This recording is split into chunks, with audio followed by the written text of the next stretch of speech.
The following program presents principles designed to promote good health and is not intended to take the place of personalized professional care.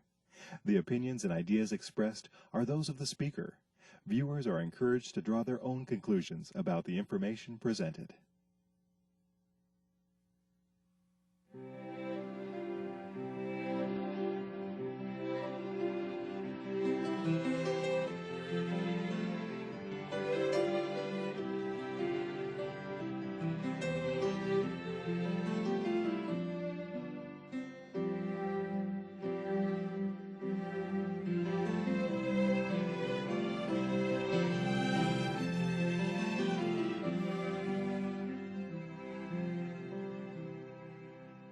Hello and welcome to Health for a Lifetime. I'm your host, Don McIntosh, and today we're going to be talking about something that's very important. We're going to be talking about colon health. And in America today and around the world, this is a huge problem. Here to talk with us about this is Dr. Christine Salter. She is a specialist in family medicine and practices in St. Louis, and we're glad you're with us today. Thank you. I'm very happy to be here. So you've been practicing about 5 years up there since 2001. That's right. This is a big concern of yours, colon health, and you have some real personal reasons for that. Absolutely. You know, my father was diagnosed with colon cancer a few years ago. He did not succumb to it, but he had a big tumor. And one of my dear friends that I grew up with, also, he was diagnosed but actually succumbed to colon cancer. So I have a real burden that people have excellent colon health and do whatever they can do to screen and prevent this deadly cancer. How prevalent is this in America?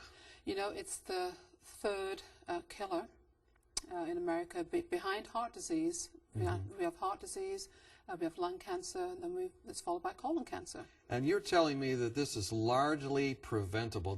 People don't need to be succumbing to this. People don't have to die of colon cancer. Now, there are some familial or hereditary syndromes where it's just so prevalent, it's just so common because they have these polyps and that they quickly turn malignant in a short period of time, and they have very intense screening. But for the general population, people ought not to be dying because it takes so long for the tumor to grow. So there's enough time to figure out about it, but the key is prevention through screening, you're saying? It's prevention through lifestyle and proper screening. So what kind of screening are you talking about here?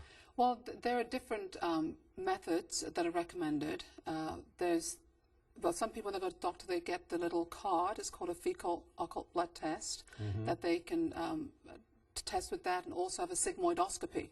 Some doctors do that in their office. And there's a colonoscopy that is done in the hospital setting. Okay, and then there are barium enemas, and now there's even virtual colonoscopy. Virtual colonoscopy? Yeah, that's right. So, but even if you do it that way, and if something's found, you still have to get the regular colonoscopy done. I don't exactly know how that works, but let me just go through those again. So you can have this little card that they take a little sample of your fecal material. That's right. And put that on there, and then they send it to see if there's some blood in it. To see if there's any blood. Okay. And then that's number one. Then number two. Well, it's that along with a sigmoidoscopy. And a sigmoid is looking in that part of the colon called the sigmoid? The sigmoid is only one side. It's on the left side of the body. Okay, so you're just looking at a part of the colon then. Exactly. And then then what was the third one? The third one is the colonoscopy. Which is looking at the whole thing? Looking at the entire thing. And how big is the colon? I mean, you know, it depends on the person, I suppose. But it's several feet long, not as long as the small intestine. Right. Okay, so because it's going to go up and around, so a few feet. Right. So you're looking at that. Okay. And then so there was the sigmoidoscopy. There was the checking for occult blood. Right. There was the colonoscopy. Then what else was it? I said there's a barium enema. And that's where you take the stuff that kind of clay-colored stuff. Right. That's you get right. to drink it. That's right. Drink it. Or sometimes they'll do actually as an enema. Okay. For the lower part, you drink it when you're doing the upper part. All right. Okay. And so they put that on. None of this sounds really fun. I know people at home are going, well, let me call in, let me go do that right now. But it's really essential. It's absolutely essential. I plead with my patients to go and get this done, and emphasize. And one more thing on this screening, you said that there's a virtual colonoscopy. You know, I've been out of this for a while, you know, in terms of working in the hospital. But what is that? Is it like an MRI? What is it? It's a non-invasive imaging. Okay. So that, you know, so that they can look to see if there's a problem there. But if they do see that there's a problem there, then you have to have the real you still one. have to have the real one. Okay. You see. So and you still have to do the prep, because a lot of people say, oh, I don't want to do it because the prep. Can I do the other one? But the other one, you still have to be prepped. You have to drink some laxative and stay off, clean out the whole. Yeah, clean everything out. Which can be, you know, troubling to some people. It can be troubling. It can be troubling. But hey, I mean, the only thing that's more troubling is to actually have colon cancer and have not done anything about it. Absolutely. Yeah. Absolutely. So you said this takes some amount of time to develop. What are we talking about in terms of time? 7 years. Sometimes 7 years. 7 years, 8 years. And then when do you, as a, you know, specialist in family medicine, when is it that you start asking people, go ahead and get that checked? Is that when they're... Well, what's recommended by the American Academy of Gastroenterologists is that screening starts at 50. 50. Age 50 for the general population. Now, if you have a first-degree relative, meaning mother, father, brother, or sister, then you would get screened 10 years prior to their diagnosis. And it's on the same premise that it takes that long. Okay. Okay, so if you had a brother who had colon cancer at 46, then you'd get screened at 36. Okay. So when did your dad develop that? Actually, my father was 88 when he developed it. Okay, so you don't have to get screened until 70. Well, so in so much case, I would get screened with general recommendations, right. 50, you know, and above. Yeah. Okay, and then so only in the nuclear family, it sounds like father, mother, brother, sister, or something. sister, yeah, exactly. Or if there's an hereditary syndrome, so if there's a family history of, you know, this something called familial polyposis, where they have a lot of polyps that quickly turn malignant, and so then you get screened even earlier. Or if you already have a colonic process, inflammatory bowel disease, ulcerative colitis, Crohn's disease, that gives you an increased risk for colon cancer. So then in which case you'd be getting screened much earlier, maybe in your 20s. Now, you told me, you know, you're originally from England, which gives you this elegant accent, which I so much enjoy. But you said that in some of the countries where you have socialized medicine, like England, they don't have as much screening. You know, because it's just a different setup altogether. You know, you come in, if you have a problem, you come in and see the doctor. But if you don't, you don't. If you don't, you don't. You see. And this is more aggressive, but in terms of the preventive mode, and it's wise. It's wise. Because, you know, if you don't come in, it's asymptomatic. It's asymptomatic in the early stages. Then it becomes symptomatic. But by the time it becomes symptomatic, very often it may have spread and make it not 100% curable, which what it is if you catch it early. Now, you've talked about the things that are silent. I mean, you know you don't have any problem, or it doesn't seem like you have any problem whatsoever. How is this related to, say, diverticulitis, those little tiny, you know... Little pockets. Pockets that develop and... Okay. Well, diverticular disease, there are two components. There's diverticulosis, which are the actual pockets, and very often on colonoscopy you'll see those pockets. And then you have diverticulitis, which is actually inflammation and infection in one of those pockets. And that can be very dangerous. We call that the left-sided appendicitis, because it can perforate and give peritonitis. You get those pockets because of increased pressure in the colon, usually because there's not enough fiber in the diet. Okay, so low fiber diet, a lot of pressure, and then you get these little outpouchings. There's nowhere for the pressure to go. Okay, so you get these little pockets that form. And does that cause pain? Diverticulosis doesn't cause pain. Diverticulitis causes a lot of pain. And I've had patients who've actually had a colon resection because they're getting recurrent diverticulitis. And they just can't seem to fix that little area. And it's actually, it really can't be fixed, because once that area is weakened and you've got the pocket, it's there. And so the treatment is to make sure you continue to have a high fiber diet. I see. Okay, and to listen to those signals there's some physiological signals that people, often because of the way society is and we're all in a rush, that people fail to listen to. And that's called a gastrocolic reflex. What is that called? It's called a gastrocolic reflex. And what is that exactly? So in the morning when you get up and you drink your 2 glasses of water and then you eat breakfast, within 20 to 30 minutes you should have the sensation to have a bowel movement. And if you don't, you've got a problem. You've got a problem. Or what happens, people just on the go, they're getting up, they're rushing out, they're grabbing something, they're out the door, and they may get that gastrocolic reflex, but then what are they going to do? They're in the car now, they're not able to go to the bathroom. And so they just resist that. They suppress it, and then it's going to take more of, the bowel is going to accommodate to that. It's going to take more stool to then give that sensation, so then they're setting themselves up for chronic constipation and increased pressure in the bowel. So the same way you can get used to having a stomach that's too full, you can get used to having a bowel that's too full. Absolutely. So, let me just go back a little, because there's one part here that maybe people wouldn't understand, and that is, you say you have diverticulosis, that's that pouching. Right. Diverticulitis, itis is always inflammation. Right. That really causes pain.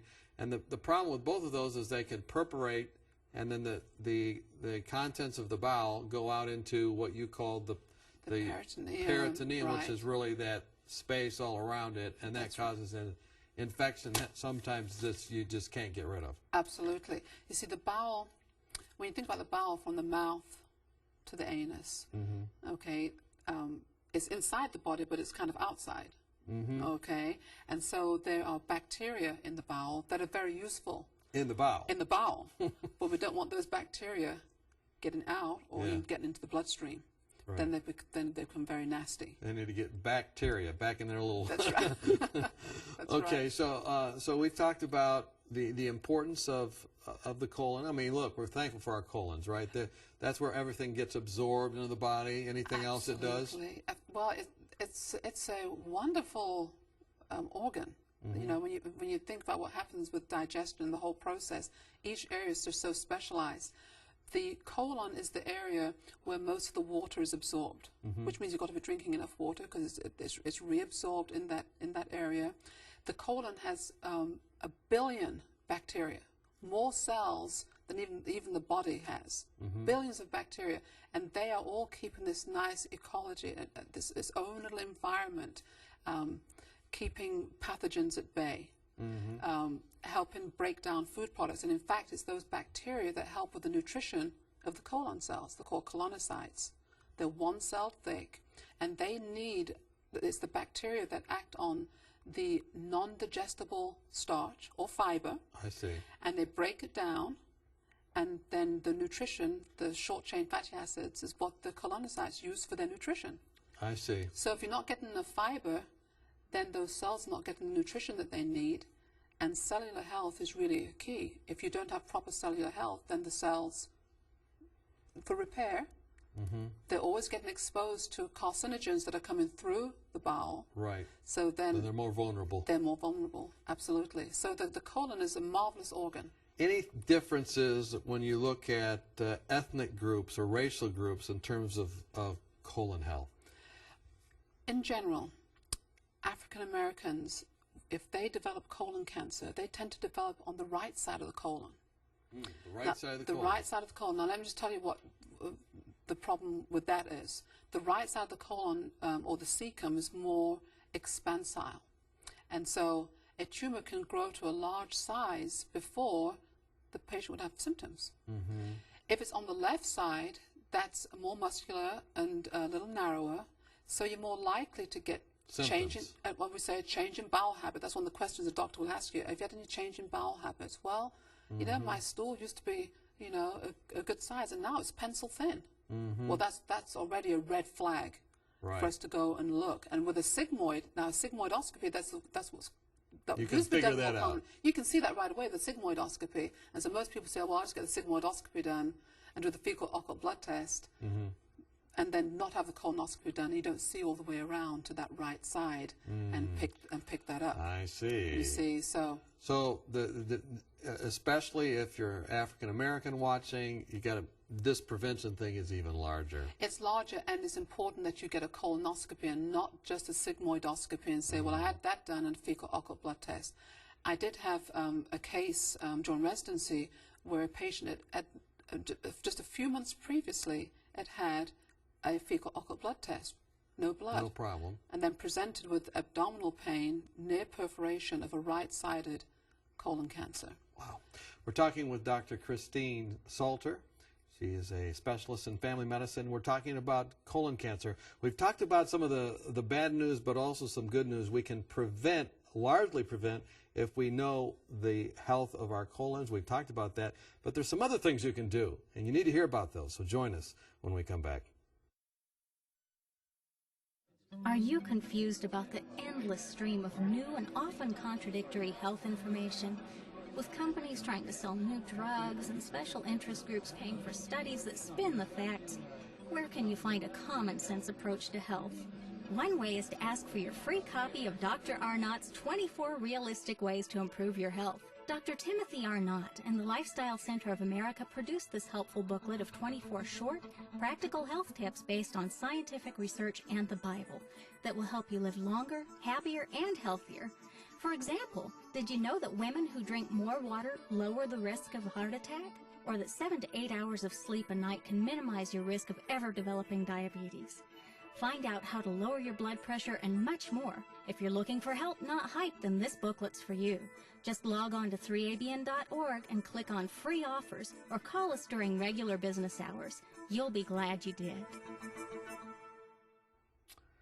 Welcome back. We've been talking with Dr. Christine Salter. We've been talking about colon cancer, colon health. And before the break, Doctor, we were talking about all these different things that plague Americans and people around the world. You said colon cancer is the number 3 cause of death, and it's largely avoidable. It's not that people are not going to get colon cancer, because they will, sadly, because of many factors, but they can discover it, and it has quite a long time before it can perforate or get to other areas of the body. So if we have those screenings, you summarize the different ones we can do, then we can many times catch it.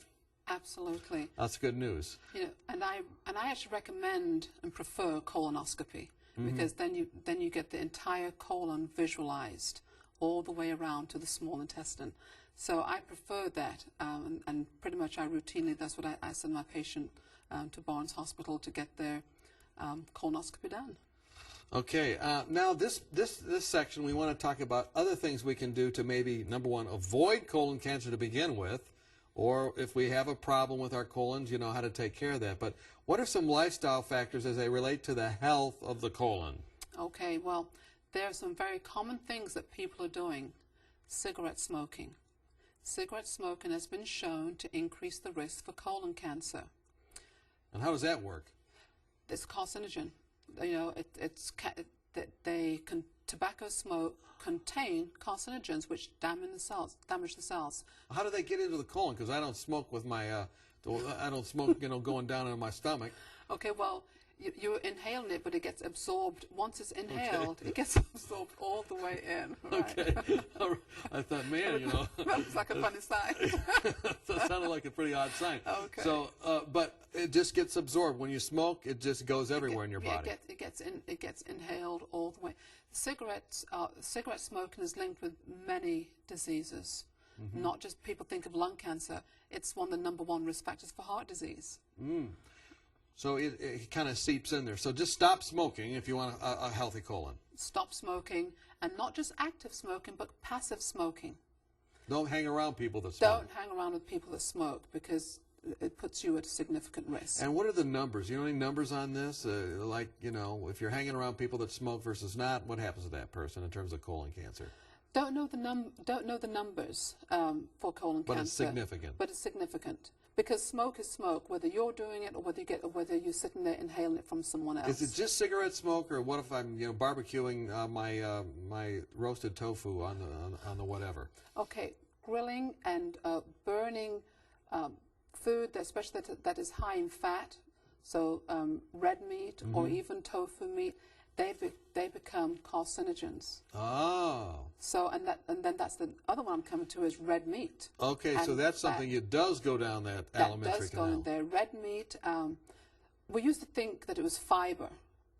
Fiber is important for colon health. The studies are inconclusive when they do the randomized double-blind controlled trials. We know that fiber is important, but even more than fiber, red meat has been definitely linked through research studies to colon cancer. So if you smoke and eat a steak every day or some other kind of red meat, you are significantly increasing your risk for colon cancer. And then if you add alcohol to that, your risk goes up even more. And why is that? Alcohol Just messes up any cell it touches. Well, you know, when it comes to cancer, we talk about an initiator and a promoter. Okay. Okay, so alcohol in some conditions can be a promoter. So something can come in and initiate, but then alcohol will kind of fan the flames and keep things moving along and keep that damage going on. So if we smoke, that might initiate it with giving the tars or the toxins, Right. and then or the red meat might initiate it with all the cancerous things in the blood. Exactly. Because then alcohol just kind It of just fans the flames and moves things along and continues those cells abnormally dividing. So if you see someone with quote unquote a beer belly that's having a cigarette at the steak shop, they are in danger for sure. They're in big danger. And then if you add to that not eating enough fruits and vegetables, a diet that's high in fruit and vegetables, they've found, lowers the risk for colon cancer. And it does that through the phytonutrients and the vitamins, the phytonutrients that are so protective, and the antioxidants that are protective to the cells, because the cells are constantly changing. They're constantly being attacked and damaged. That's a given. But if they're not able to regenerate, having adequate antioxidants around, then we really do have a problem. The bile salts that come through, they, especially if you're constipated and they're sitting a long time in the colon, they damage those little colonocytes. And so then you have a low fiber diet, and the colonocytes don't have the nutrition to regenerate. And you're getting the toxins from the smoke and the toxins from the red meat. And then you don't have the antioxidants from the fresh fruit and vegetables. You've got a perfect setup for cancer to occur. Okay, let's talk about some of those foods then that you would highly recommend. You know, we've talked about, you said several things. You said if you want to have good colon health, you drink a lot of water. Absolutely. How much water do I drink? You know, it varies depending on what your diet is like. If you have a water-based diet, which means you eat lots of fruits and vegetables. Water chestnuts. Water chestnuts too. Yeah, okay, fruits and vegetables, Okay, a lot fruits, of water. vegetables, drink a lot. You know, we say, 8 glasses of water a day, enough to keep your urine pale. Okay. Okay. So sufficient water. Sufficient water. And then you said also that we have to have fruits and vegetables. What are we talking about? 6 watermelons, 14 tomatoes. What are we? Those numbers, those numbers keep changing. Now they're saying 8 to 11 servings of fruit and vegetables. And a serving is what? How much is a serving? You know, a serving, a medium-sized apple is a serving. Is a cup of fresh vegetables is a serving. So if you had a large salad, you may have 2 or 3 servings right there. Okay. Okay. But because the quality of the food's not the same, the numbers of fruits and vegetables you need to take in are increasing. And so people may need to have supplements too, some good food-based supplements. And then high fiber foods, what are those? I mean, fruits and vegetables have got fiber if they got the skins on them, if they got the pulp in them. Absolutely. Legumes, Okay. lentils, chickpeas, beans. Even mashed potatoes. Not mashed potatoes, unless you have the skin on it. Okay. But the only thing about mashed white potatoes is that they are high glycemic and promote a lot of insulin. Insulin is a growth factor for cancer and other processes. Okay. So I mean, you sweet potato. Right, is sweet good. potato. Yeah. So you can become a fake meat and sweet potato man instead of meat and potatoes man. All right. So we've talked about the foods and the fruits, and we've talked about the fluid, and then avoiding especially red meats. Especially red meat. It's the protein and the fat in those meats. The fats are highly unstable, and then when they're cooked, they produce what we call nitrosamines, and those are directly toxic. Okay. And so if you're eating a lot of red meat, that could be very problematic.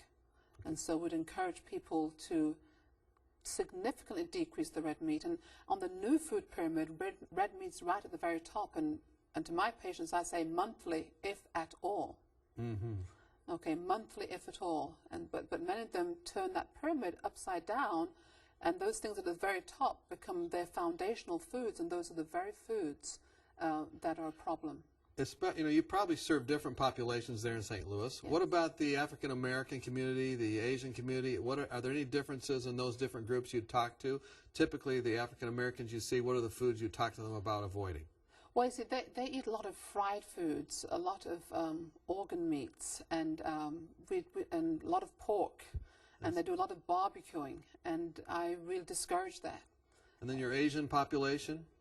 I don't have a lot of Asians, but they tend to do also a lot of fried foods. Okay. So foods that are already unstable, and they also eat a lot of meat, a lot of fried foods, a lot of cooked meats. And then the Caucasians, what are their issues? It really is the same. About the same. And in America, that's the way it is. Fried foods and fried food. They did a large study, what we call an epidemiological study, over 70,000 people, and the diet. Cookies, donuts, red meat, French fries, sodas. They found that was the very diet that promoted colon cancer, a diet that had whole grains, fresh vegetables, fruits, low-fat dairy, was more protective. Any hope, we've got about a minute left, any hope for those people that already have got the diagnosis of colon cancer? What would you say to them?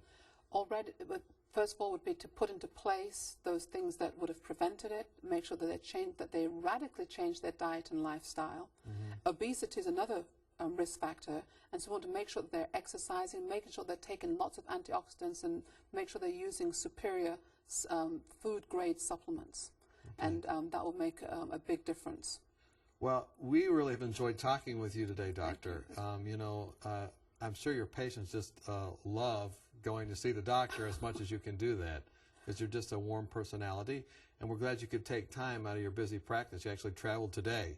Yes, I did. I'm very happy. This is a burden I have, and so I am very happy to come and to share this, and I want all people, if they're 50 or above, to make sure they go see their doctor, get screened, and make sure they implement this lifestyle. Well, thank you for being with us, and I'm sure anyone watching would like to come and see you in St. Louis, but I'm sure you're very busy. We're glad that you've been with us as well. We hope that you do get that screening and that you, as a result, have health that lasts for a lifetime. Thanks so much.